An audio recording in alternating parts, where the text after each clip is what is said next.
Two. We now come to debate on the clauses. The question is, are clauses 1 and 2 stand part?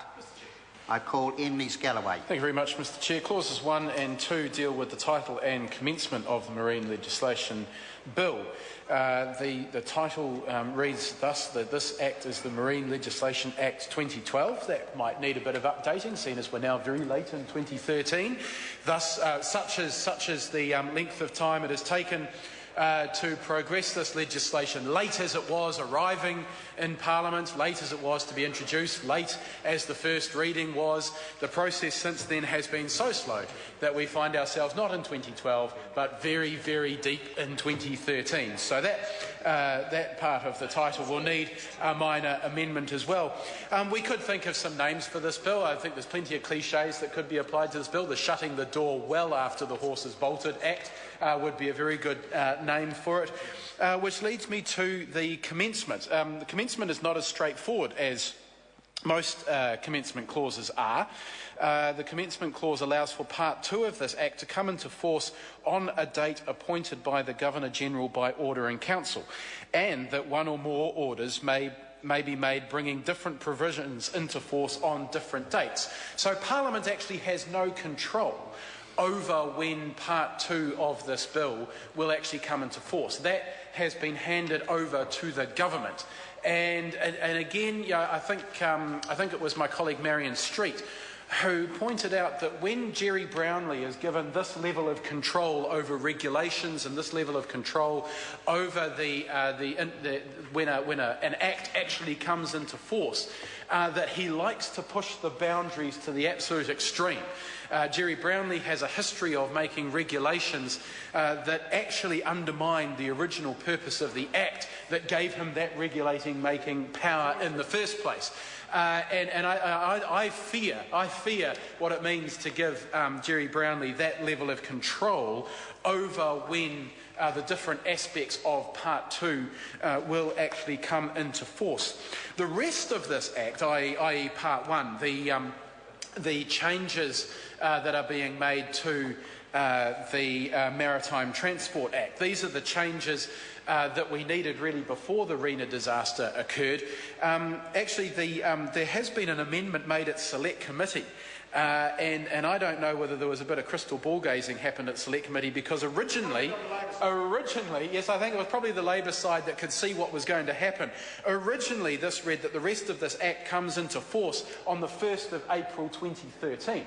Can anybody spot the problem there? That this Act was supposed to come into force on the 1st of April 2013. Again, we've got the same problem, that this government is so slow, that this government has made such a low priority of this legislation, that we are a very long way past the 1st of April 2013. And the Select Committee got it right by amending the commencement clause to say that the rest of this Act comes into force on the day after the date on which it receives royal assent. So that at least means that the Parliament has control over when this Act will come into force, because it should hopefully from here on in make speedy progress through its final stages, off to the Governor-General, receive royal assent, and we should have it in force the following day. But it certainly isn't the 1st of April 2013, not long past that particular date. But I wondered if there was any possibility of retrospectively applying the commencement of this Act, because there are two events that we would really like this Act to have come into force before they occurred. The first, actually, is Phil Heatley making a promise to a public meeting in Kaikoura about the provisions in Part 2 of this Act. And I'm sure my colleague Moana Maki, who knows about the promises made by Phil Heatley, which have now been broken, particularly by one of the amendments that Jerry Brownlee has pushed through this afternoon, that the government has voted for. So we'd like this to be able to apply before Phil Heatley made those promises, just to save face for Phil Heatley, really, so that he could maybe be transported back in time, and so that he never made those promises, so that he wouldn't be breaking a promise today. But far more important than that, sir, would be for the commencement of this Act to occur before Wednesday the 5th of October 2011, 2:20 a.m. If this Act could have come into force at any point in time before 2:20 a.m. on Wednesday the 5th of October 2011, we could have saved the country, Mr Chairman. Lees-Galloway. We could have saved the country millions and millions of dollars, because if this Act had been in force before the RENA came aground on the Astrolabe Reef, then the New Zealand government would not be liable for the cost of cleaning up that disaster. And I am surprised, frankly,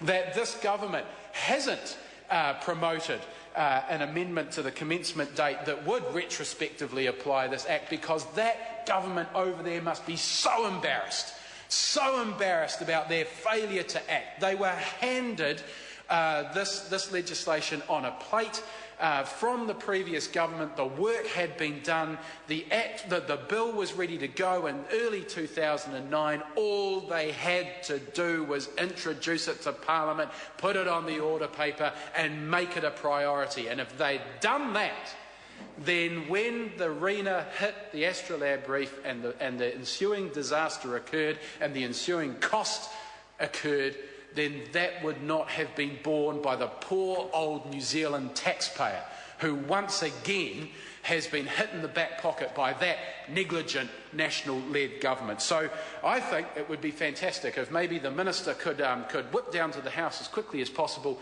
perhaps put an amendment up to change the commencement date back to any moment. It could be Wednesday 5 October 2:19 a.m.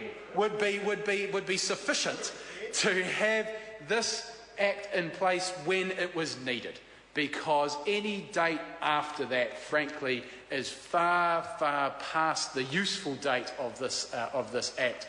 And really, if that government had been onto it, if that government had understood the risks, if that government had been prepared to make safety around our coasts a priority, then this Act would have been commenced long before today, and we wouldn't be debating it now. I call Gareth Hughes. Chair.